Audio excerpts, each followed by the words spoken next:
Good morning. Xavier said yesterday afternoon went well. Yeah, and how about you, Ayaka? What were you up to yesterday? After we split up, Ayato went to see Udex Nervillette at the Palais Marmonia. I was originally thinking of going with him, but he said he could manage it himself. He told me to go see the sights around Fontaine and to enjoy the local culture. So I rode the aqua bus with Yoimiya and visited the opera house on Aranias Island. Yeah, you wouldn't believe what we saw there! 2 mechanical puppets that were dancing together! You've already seen them, right? Yeah, those two! Amazing, aren't they? We sat and watched for quite a while. It was mesmerizing, like we could keep watching them forever.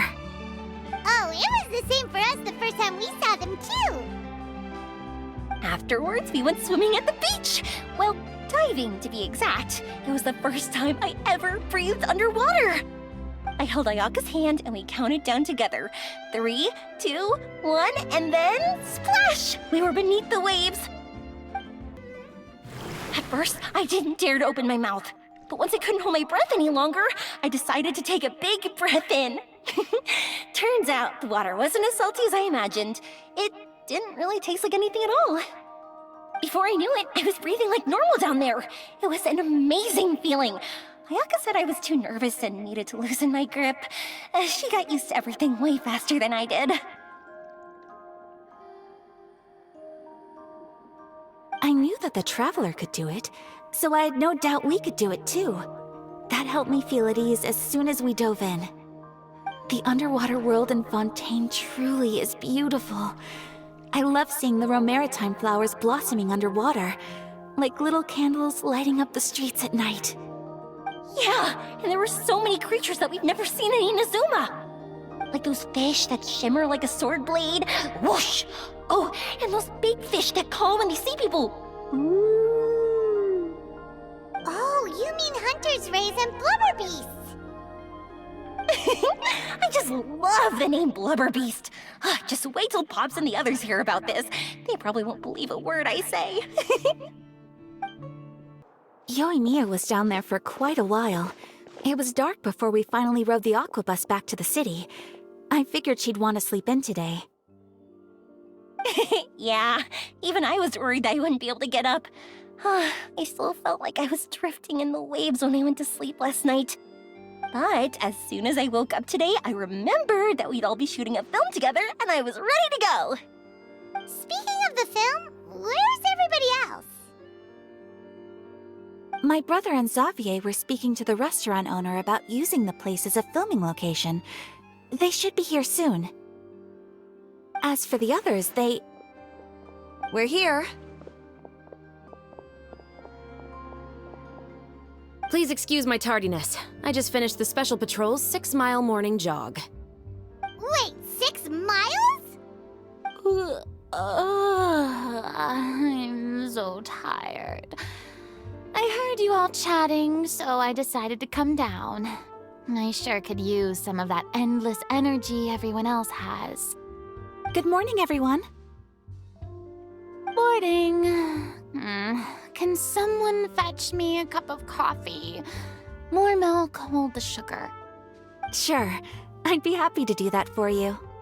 No, you can't go anywhere. Please, have a seat over here so I can get started on your makeup. The last thing I want is coffee stains on my costumes. I can get the coffee. It's the perfect job for an assistant.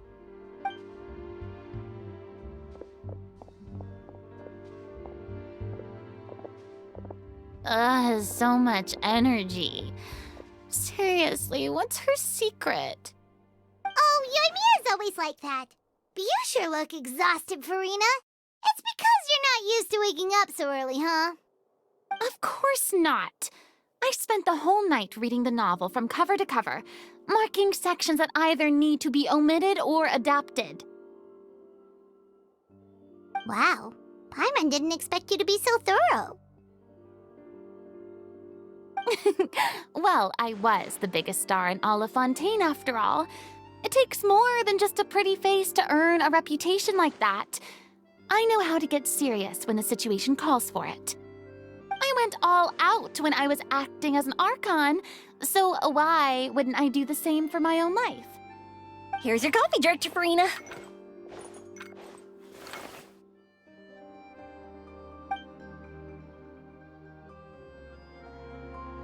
Oh, thank you.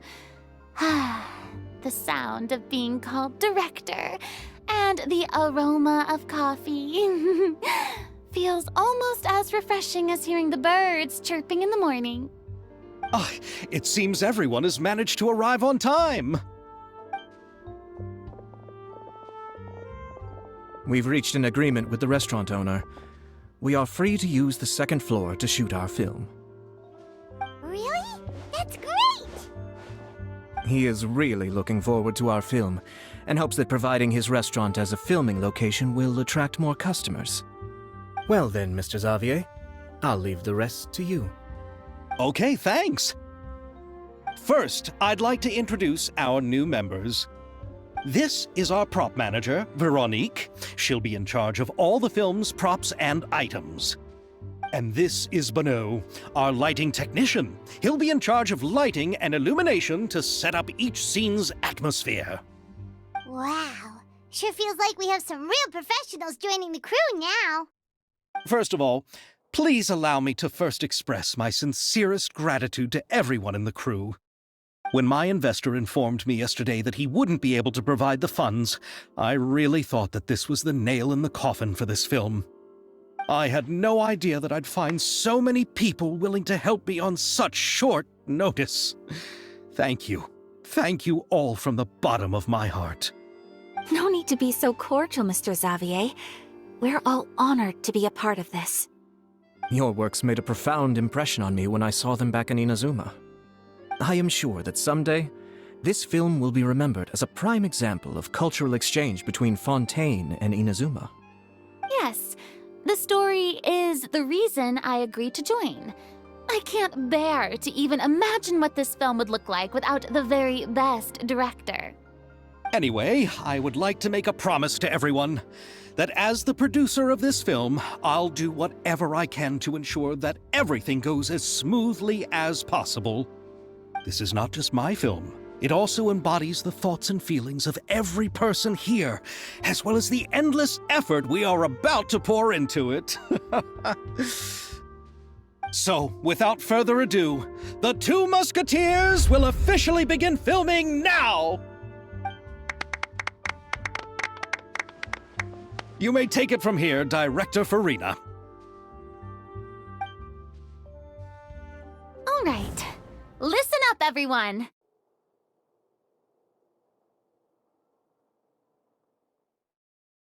The first scene takes place when the two young musketeers are living at the Baron's home, still unaware of all that is about to happen to them. We'll need props and lighting to set the scene.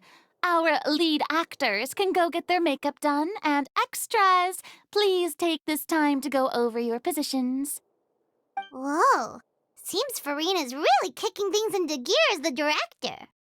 Is everyone clear? I don't want anyone traipsing around the set like umbrella finches.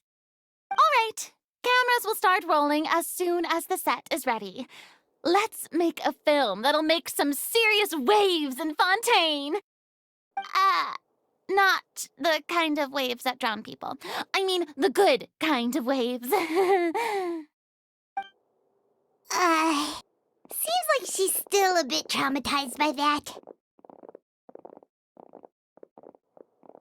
Anyway, let's go see if there's anything we can do to help.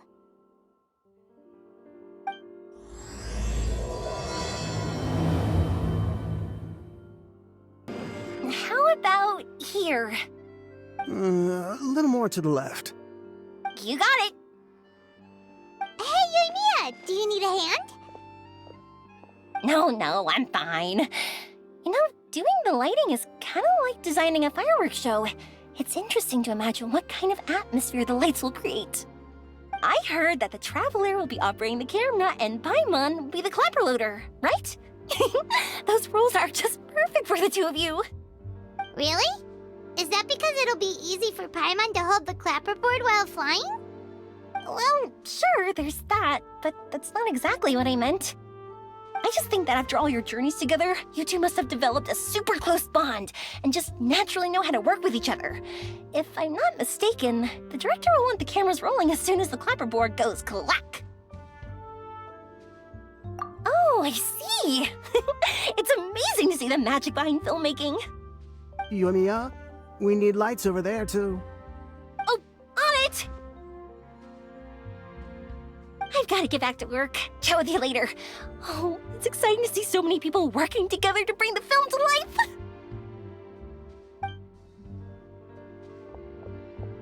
Seems like Yoimiya's really getting into it. But she was right.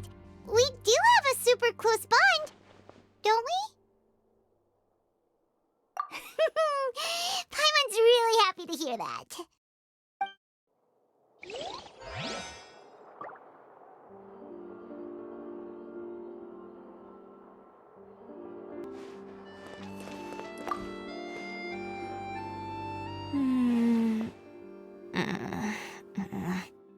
Ayaka has mentioned you to me before. She said that you two were great friends when you were kids. No talking. I'm thinking about how to do your eyeshadow. Ah, yes.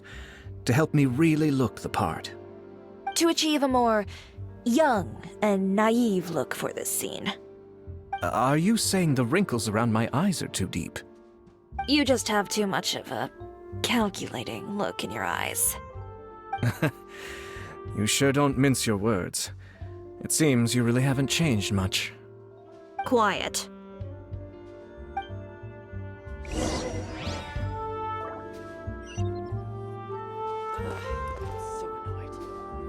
So, this is a real musket? No, it's just a prop weapon. Not bad. Have you seen a real musket before? Only in books and newspapers. I made this one based on the relative shape and proportions I saw in reference images. When we're filming, some special gunpowder will be applied around the muzzle, which will help create the flash and smoke effects of a real gun being fired. Which means it'll be up to the actors to portray the recoil. That's right. The sound effects for gunshots will also be added in post-production. Thank you, Veronique. I think I know where to start now. However, the musket's gears and firing pin could still use some work. Adding some wear on the metallic components will make them appear more realistic. Also, be sure to rub the muskets with some oil each time before we start shooting. That'll give the impression that the firearms have been well maintained. Good point. You seem to know a lot, Miss Chevres. I assume you use these types of firearms on a regular basis? Yes, I perform routine maintenance on my weapons every day. Just like we as people need to eat and sleep, muskets need to be cleaned and maintained. I also perform similar care for my sword every day, and familiarize myself with its shape and weight, to the point where it feels like a natural extension of my body. Yes, this way, our weapons will never betray us in the heat of battle. Yes, well said. It seems we have the same philosophy on this topic. Oh, sounds like they found a common interest to talk about. Though these props differ from the muskets I use, I can still give you some pointers. Good. I look forward to your instruction. First and foremost, never point the weapon at anyone, regardless of whether it's a real or prop weapon or whether you're holding it or it's on the table. This holds for any time when you're not actively engaging an enemy. Okay, understood. When aiming the musket, extend your arm so that it's level with your shoulder and use your eye to look down the weapon's sights. Like this? Not bad. Now, try saying your lines. This is the end of the road for you. Good. Now turn your body a little. That way, you'll give your enemy less of a target to work with. And relax your shoulders. Here, allow me to demonstrate. This is the end of the road for you. Huh. Excuse me, Miss Chiori. Director Farina, there's something I wish to discuss with you. Oh? What is it? Like this? Yes, much better. What do you think? I do see your point. But are you sure you wish to do this? I believe it would be most fitting. Well, if you insist. All right, I understand. Miss Ayaka, Miss Chevris, could the two of you please come over here? Huh? What's going on? Are we gonna start filming now? Let's go see. What is it? I have a question for you, Miss Chevris. Would you be willing to play the role of a musketeer? What? To clarify, I would like to turn over my role to Miss Chevris. But brother... Don't worry, Ayaka. I actually view this as a good thing. I was becoming troubled trying to set aside some time to speak to the staff at the Palais Mermonia. I would like to have some conversations about the cultural exchange between our two countries, and I've heard that the bureaucratic process here can get rather complicated. Now, I will be able to focus on my work. Besides, you also know that I'm not really one for public performances. Are you really sure? From a director's point of view, I also felt like the relationship between the two musketeers in the original story could be improved. The older brother in the story plays the lead role with his overbearing character, but this causes his character to overshadow that of his sister, and the theme of the two supporting and relying on each other isn't conveyed very well. But if we were to change the siblings to two sisters of a similar age, then that aspect of the story might come through more clearly. Also, I've seen you instructing Ayaka. That cold and dignified personality is exactly what we need for the older musketeer. Of course, even with all these insights, the decision should still be made by Miss Chevris. Chevris mentioned that she really likes the story, right? Paimon bets that she'll take the role. All right, I'll take the role. Good. It's decided then. I'll get started on making edits to the script. We'll also need to make some immediate adjustments to the lighting, props, and costumes. I have a feeling that our adaptation will be even better than the original story. You're doing a great favor for me, Miss Chevris. You have my gratitude. Don't mention it. I like this character, so if anything, I should be the one thanking you. Well, since my brother is the one who brought up the idea, I suppose there's no need to worry. Let's go, Miss Chevris.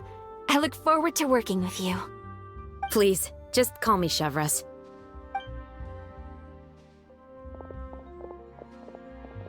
Seems like you're really going out of your way to solve the problem I was having with your makeup.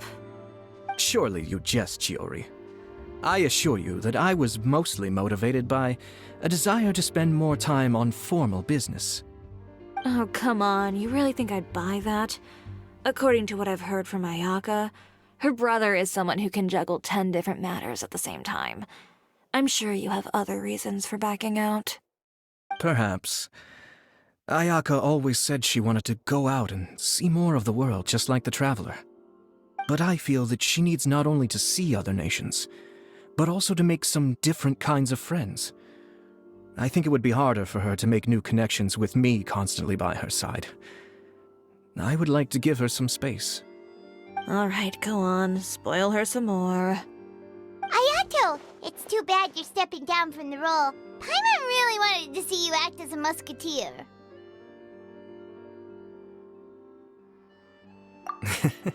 No need to poke fun at me. I'd wager that you also felt that I wasn't the best candidate for the role. It's a little hard for Paimon to imagine you saying those lines. Yes, I've made an appointment to meet some people from the Palais Mermonia. Now, I will have some more time to prepare. Traveler, get the camera ready. Paimon, get the clapperboard. Actors, to your positions.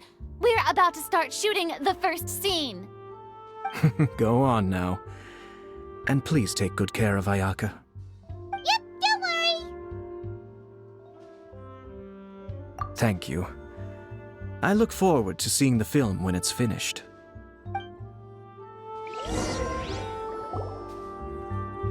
All right, now that we're all here, let me help set the scene for everyone. The first scene takes place when our two main characters are still living at the Baron's estate. They've been ostracized and verbally abused by others in the household, but they still have no idea why. We want to capture how naive and innocent they are, despite their pain. Chevres will be playing the role of the older sister, Tulip, and Ayaka will be the younger sister, Iris. Be sure to get close-ups of the main characters at the right moment. Silence on the set! Lights! Camera! Action! Let's go! Tulip, Mother's been out for quite a while now. Perhaps she went to pick some flowers on the way home. You know how she loves flowers. Iris, Tulip! I'm home! Mother! You were out for so long, we were beginning to worry about you. I'm sorry, but I'm back now, safe and sound. Here, I brought your favorite treat, apple turnovers. Mother, what are those bruises on your hand?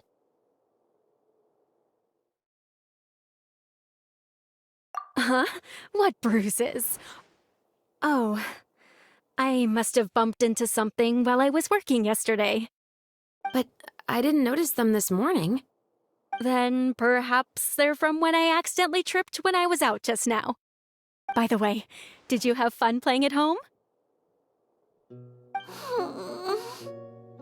What's the matter, Iris?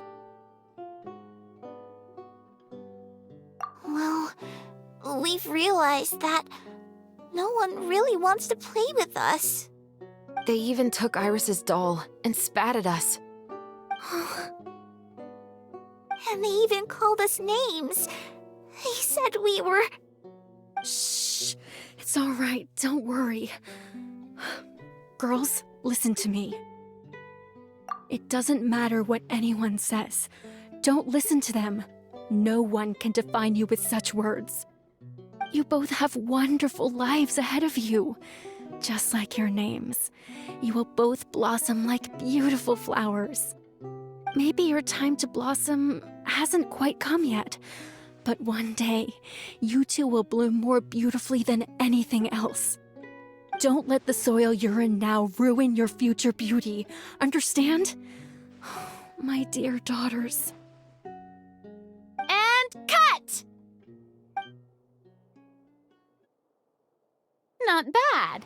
The actors' emotions were all on point. Let's keep that take. Also, if our clapper loader could avoid shouting at the start of the scene next time. Oh, got it. Great. I was a little worried that my nerves would get the better of me. What about you, Chevres? I felt fine. The lines weren't too difficult at all. Seems like Farina must have adapted the role nicely. You two were great. I couldn't tell it was your first time acting in a film. You should have more confidence. Thank you for your encouragement. Positions, everyone! We'll move on to the next scene after we try a few more camera angles.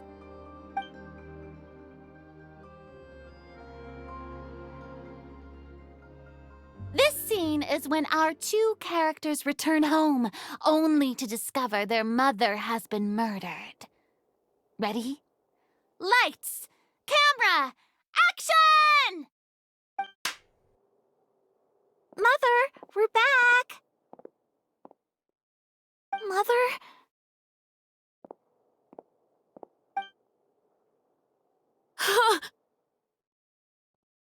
What's wrong, Tulip?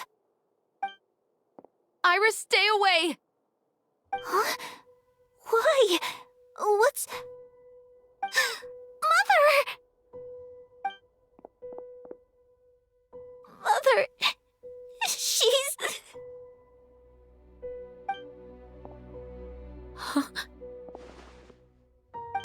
poison in this cup.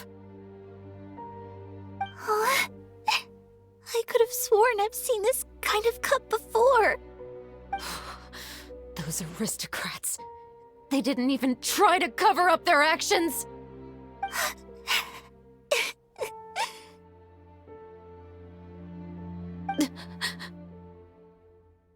Iris, we need to leave this place. Leave? But now that Mother is gone, where can we even go? Anywhere. All I know is that we can't stay in this house. But are we just going to let them get away with this? We'll have our revenge, I promise you. Just not right now.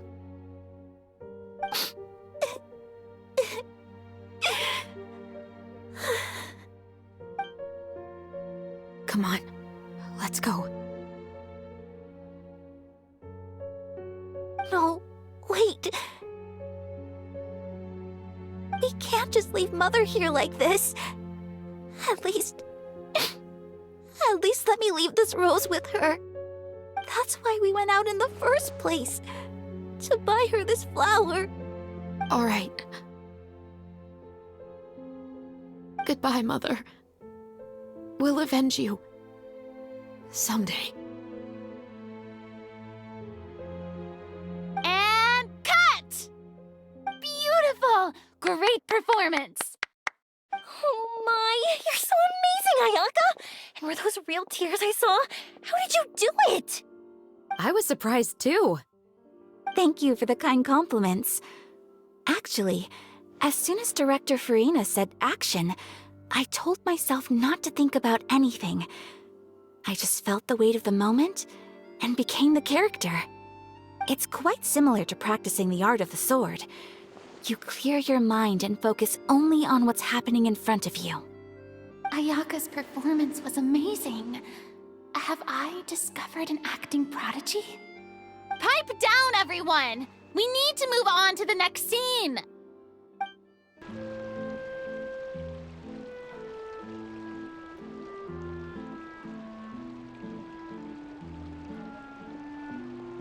Huh?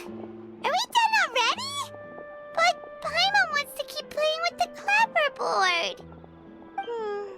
How do you feel, Traveler? Is your arm sore from holding the camera all day? Good work, you two. You too, Chevres. You were quite the actress today. I've read this novel many times before. I have a good grasp of my character's mindset. Anyway, do you remember my request from yesterday? Oh, right! We were having so much fun that Paimon nearly forgot! You have a case where the murders seem really similar to the cases in the novel, right?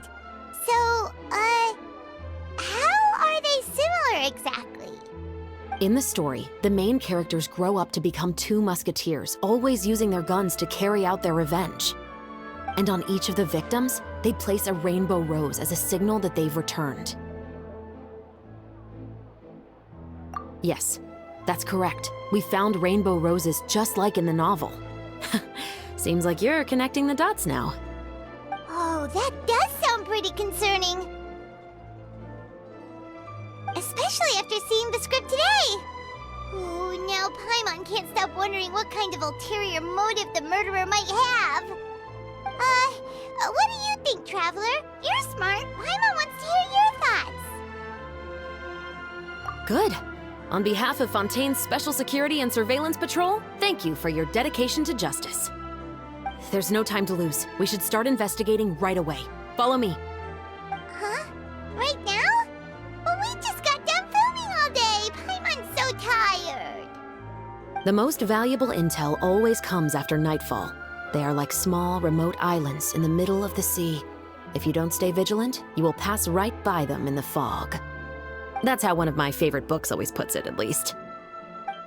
Welcome to Le Show's Clockwork Workshop. How can I help you? Hello. I'd like to know if anyone has purchased some special components lately. Special components? Sorry, could you be more specific? I mean the kind of components that aren't typically used for clockwork toys, but for firearms. Huh? For firearms? No, we don't sell those sort of things here. Don't misunderstand. I'm not here to cause any trouble. We are merely investigating a case, and we're hoping that you could cooperate. Well, to be completely honest, I'm not even sure what kind of components that would entail. Has anyone ever purchased components here as an individual rather than on behalf of an organization? We have a lot of customers who buy toys, but those who buy components are all regular customers who buy in bulk on behalf of their organization. Is that so? I understand. Thank you for your cooperation. You're welcome. It's the least I can do. Oh, hey, Chevris. Run out of oil for your musket again? Hello, Estelle. I want to know if anyone has come to your shop recently to order some firearm components. Oh, is this another case? Let me think. I don't think so. Some people have requested that I make some prop guns for the Fontanalia Film Festival, but I refused all of those requests. Oh? Why's that? Because there's no profit! I only make things here that can do some real heavy lifting. I don't have the energy to make some new molds just for the festival. Then has anybody come specifically looking for mechanical components? Well, I usually sell off my scrap to the Fleuve Cendre. I don't typically give them to one specific person. I understand. Thanks for your cooperation. Don't mention it. Always happy to have the Musketeers' patronage. Seems like we haven't found any leads to go off yet. Yeah, unfortunately. All right, let's head to Fleuve Cendre next. Huh? Are you sure? People might not be so thrilled to see the captain of the Special Patrol there. You think so, huh? Then I guess you don't know. Huh? Know what? That I grew up in Fleuve Cendre. It's been a while, Tetro.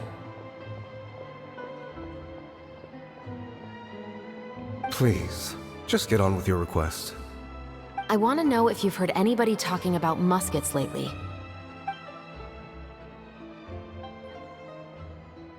Information isn't free, you know. I've heard that bandits have been extremely active in the countryside recently, and they've been affecting the delivery of goods to Poisson. I can allocate some more manpower to help out with that problem. What do you say? You're still as helpful as ever. One of our men got drunk at dinner about a month ago and lost his gun. 3 days later, it turned up in the corner here. What's weird about that? He just forgot where he put it, right? This is Fleuve Cendre, my friend. Anything of value left in the tavern won't ever make it to the next day. But that gun turned out to be an exception. It didn't get any new wear and tear on it, and didn't even appear to have been fired. We were quite mystified as to what could have happened. I suspect it came back because the weapon was already known to the guards. You mean, a criminal was afraid the Marechaussee Phantom would use the shot marks to track them down? Maybe. But if that's the case, the culprit really took great care to avoid getting caught. I didn't say anything about a criminal. In Fleuve Cendre, knowing who was killed is as easy as knowing what clothes you're wearing today. It's the guy living in the east side, isn't it? I've never liked him. Every time he's here, he just orders a drink and sits there with a nasty look in his eyes. So, who was the one who lost the gun in the first place? Don't bother. Even if you ask, he wouldn't admit to owning a gun to some strangers. Not to mention the captain of the Special Security and Surveillance Patrol. He's right. I know you grew up here, Chevris. Even though you're on good terms with the Spina, you've still been gone too long. Not many people know you here now, and a lot of people don't like the Special Patrol. I know. So take my advice and don't show your face too much around here. It's for your own safety. I'll come and go as I please, and I'm afraid I'll be appearing more often due to my work. All right. Don't say I didn't warn you. Hello, I'd like to ask some questions. I don't know anything. Don't worry, I'm not here to arrest anybody. You say that now. It's the truth. Here, take this as my guarantee. Wait, did Paimon just see what she thinks she saw? Is the captain of the special patrol bribing a citizen?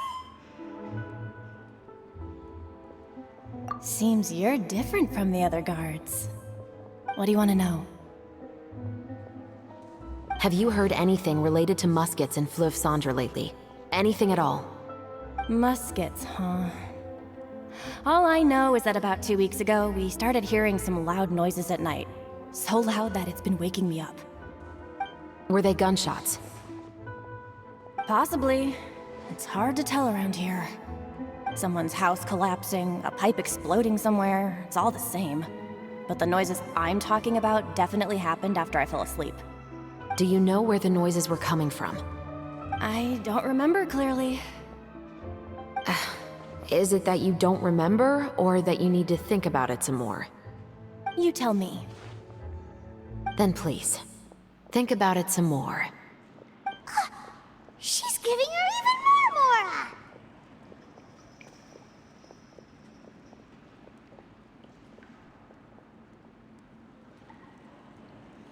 The noises came from the end of the Southern Waterway. I came out and had a look for myself when I wasn't sleeping well, but I didn't dare get too close. That's all I know. All right, I'll take your word for it. Thanks for the pâte de fruits.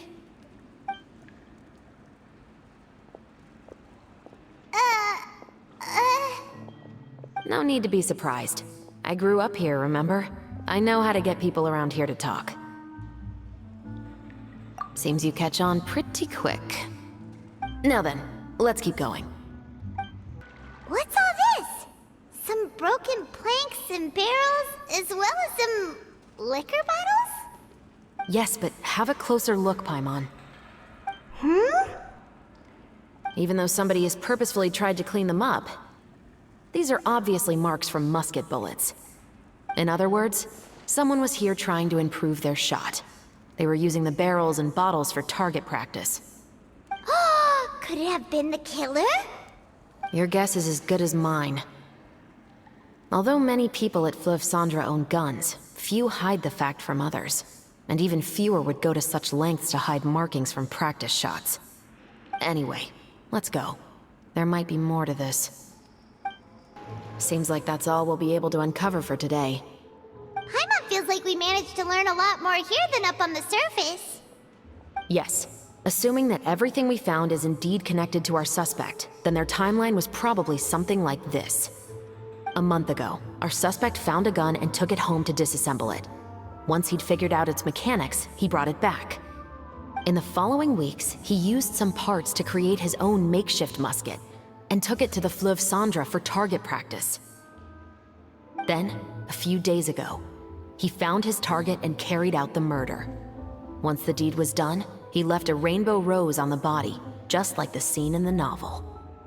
That all makes sense to Paimon, but we're still no closer to figuring out the killer's identity!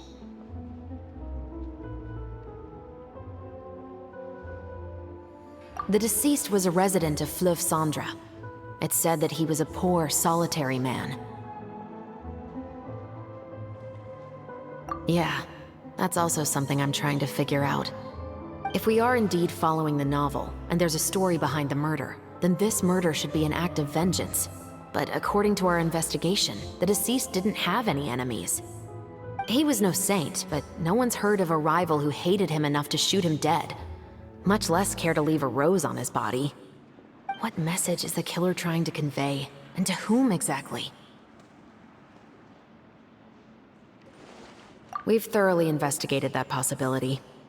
He claims to have spent the whole day at the Opera House on the day of the murder, and the staff there have confirmed his account. Okay, so he has an alibi.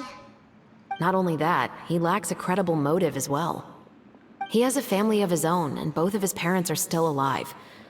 I've looked into his records. He was adopted at the age of 6, and all the proper procedures were followed.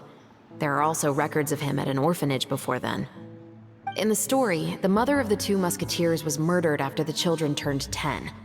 Of course, he could have changed the children's ages, but I don't want to assume anything without evidence. More importantly, I've also had a chat with him in person. He didn't seem like the kind of person who would pull the trigger to kill a man. Then, what should we do now? We have all this new information, but it doesn't help us move forward. Investigations take time. I didn't expect us to catch the culprit in just a single day. How about this? Let's spend the next few days filming with the crew. We can continue the investigation once we're done with the film. I'm sure that given time, new leads will present themselves. Wait, but weren't you saying Intel is like small, remote islands in the middle of the sea just a moment ago? Wouldn't you just miss them if you were to stop looking? Ah, but the book had more than one reference to the islands, Paimon. Oh? What else did it say then? As long as you spend enough time sailing through the fog, you'll eventually come across an island.